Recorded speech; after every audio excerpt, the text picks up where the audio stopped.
I was the deputy director of the United States Holocaust Memorial Museum. I was the deputy director of the National Museum of the American Indian. I was the head of the African American Project for the Smithsonian. Now you might notice that I'm neither black nor Indian. So why the heck would anybody do that? I helped do the negotiations between Aboriginal people and the citizens in Australia. And the reason I get to do that is because Joan Lester trained me. And she trained me to do things that, at the time,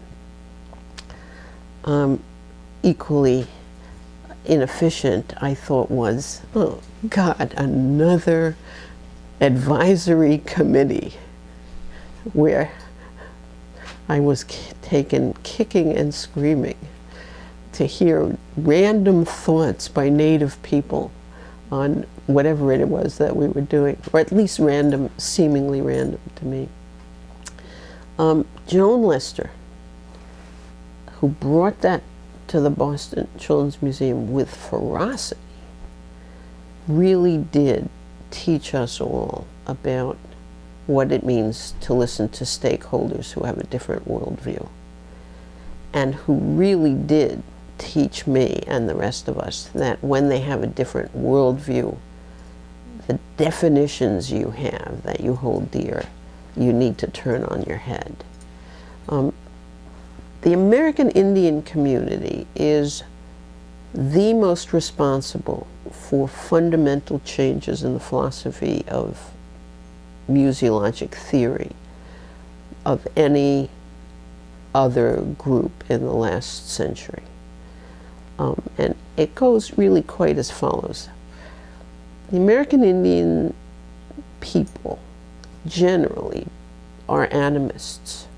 They believe their things have spirit and soul.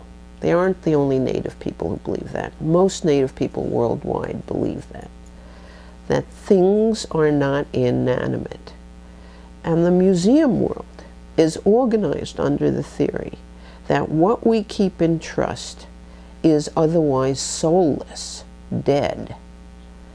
And it is our job to protect it in a physical sense, not in an emotional or spiritual sense.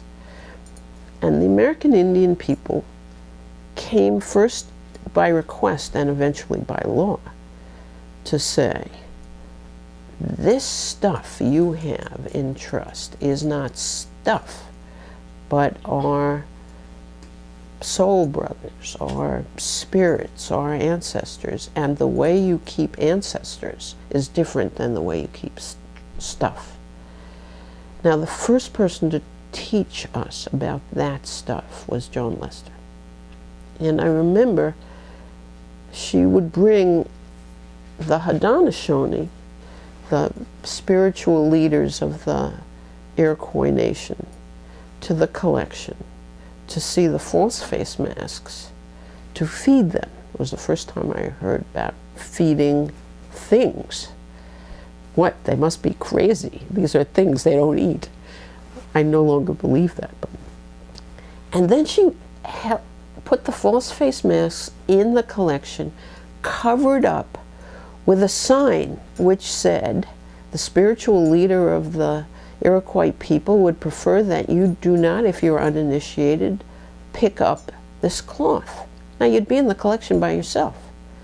You'd say to yourself, who will know? I could pick it up, I'm the boss. And you never picked it up. Of course you never picked it up.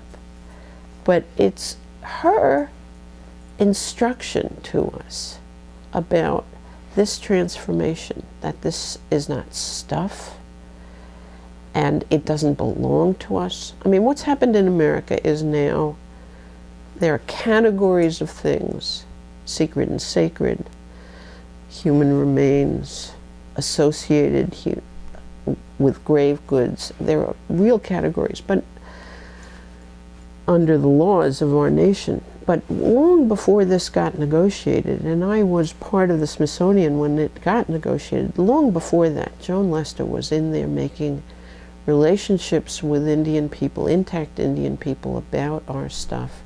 And we understood that we were the custodians of this material by sufferance of the Indian people, that the rules of ownership were not the same rules, and that the determination of this stuff, both by its care and its symbolic care and its ceremonial care and its use, would be in the hands of the Indians themselves. She was probably 20 years ahead of anybody else in the museum world. And what we learned there put me in good stead in the rest of the much more high-profile places I was, where Indian people would try to ask me, how the heck do you know this stuff already? Well, I knew it because Joan Lester told me.